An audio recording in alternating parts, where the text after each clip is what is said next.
Good afternoon, everyone. The theme for this week is Christ exalted in the Old Testament. And my verse for today is the entire chapter 2 of the book of Numbers. And author earlier on said, do you know that devotionals are only 7 minutes? Okay, so let's get going here because I'm going to use the entire chapter 2 of the book of Numbers. And I'll show you that Christ is exalted through the whole chapter 2 of the book of Numbers. And the story of chapter 2 is about the arrangement of the tribal camps of Israel. And the children of Israel were wandering in the wilderness, about 3 million of them, for almost 40 years. And so God instructed them to get organized as they walk in circles around the desert. So here is God's instruction in verse 1.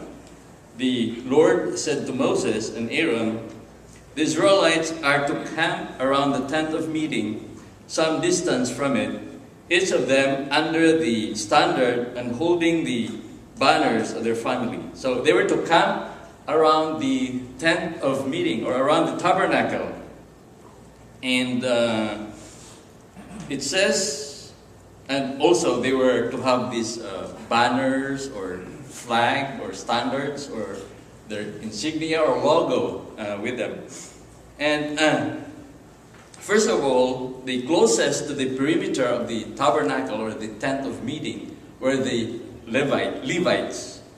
And we can see that in Numbers 2 verse 17, it says that the tent of meeting and the camp of the Levites will set out in the middle of the camp. So the Levites were to be in the middle, and they were to be around the tent, the tabernacle. And we know that there are 4 sides of the tabernacle.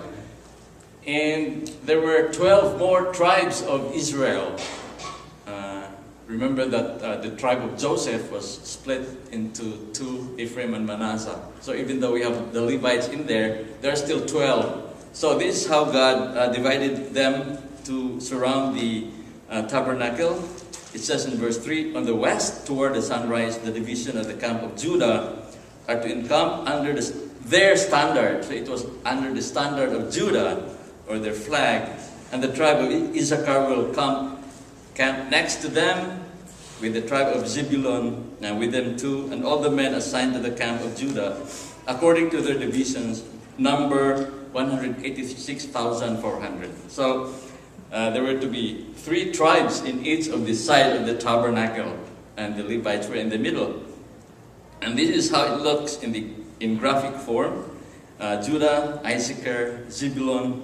On the east side, I know that the direction is not right.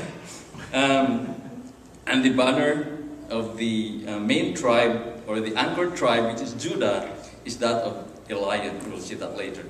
And on the south, the main tribe is to be Reuben, and with them, in verse 10, are Simeon and Gad, and their total number is 151,450, and that is how it looks. Their standard is that of a man. On the west side of the camp is Ephraim. That's the next verse. And with them are Simeon and Gad, and their total number is 151,450. And that is how it looks. Their standard is that of a man. And on the west of the camp of Ephraim is Ephraim, together with Manasseh, Benjamin, and their number is 108,100. So that is how it looks. And their standard is that of an ox. And finally, we have the tribe of Dan in the north side, together with Asher and Naphtali. And together the number 157,600. And their standard is that of an eagle. And that is the bird's eye view of the encampment of Israel. And so, end of chapter 2, it says in verse 39, so the Israelites did everything the Lord commanded Moses. That is the way they encamp under their standards or their flags, and that is the way that they set out, each of them with their clan and family. Now, with regards to their standards, here is what Bible commentators by the name of Kyle and Delitz say. This is what they said. They said that according to the rabbinical tradition, the standard of Judah bore the figure of a lion, that of Reuben the likeness of a man, and that of Ephraim the figure of an ox, and that of Dan the figure of an eagle. So, lion, man, ox, and eagle. And the next one, lion, man, ox, and eagle. And it's interesting that in Ezekiel, in chapter 1, verse 10, the prophet Ezekiel sees this vision of a portable throne. And the contraption has wheels that can move either way. And there were 4 living creatures with 4 faces on each one of them. And what were those faces? Lion, man, ox, and eagle. And fast forward to the book of Revelation, chapter 4, it says, around the throne were 4 living creatures, and they were covered with eyes in front and in the back. And the first living creature, oh, I'm lost, was that of a lion, and the second was like an ox, the third had a face like a man, the fourth was like a flying eagle, just like in Ezekiel, just like in the tabernacle formation in the book of Numbers. Now in the New Testament, why is it that there are 4 Gospels? Why is it that there are why not just 3 Gospel writers or just 2? Why do we have Matthew, Mark, Luke, and John? Well, Mark portrays Jesus, or Matthew is writing for the Jewish people, quoting Old Testament scriptures and portraying Jesus as the King of the Jews, or Jesus, the Lion of the tribe of Judah. And Mark portrays Jesus as a servant, like the animal of servitude, or the ox, or the beast of burden, carrying a heavy load.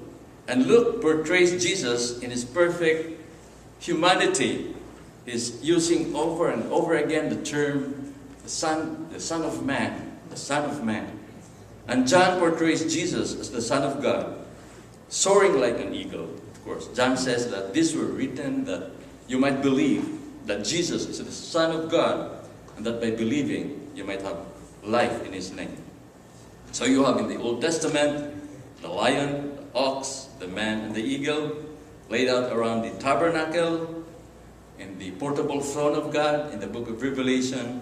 The Gospel writers portraying Christ as the Lion of the tribe of Judah, the Son of Man, the loving servant, the Son of God. And it's interesting that their encampment, if you consider the numbers of the tribes that were told. Of course, you might ask, why is it that the numbers are just, you said 3 million. If you add them all, it's not even 1 million, let alone 3 million. Well, these are just those who enlisted in the selective service, those who were ready to fight in wars, not including the women and the children and those who are senior citizens. So, if you consider the number, look, it looks like a cross. So you might wonder, well, is it just a pure coincidence, or can we really see the fingerprint of God trying to put some clues in the Old Testament, exalting His Son, whom He loves so much, who was willing to die for us on the cross, so that we can join them in this loving relationship forever and ever. Amen. Amen.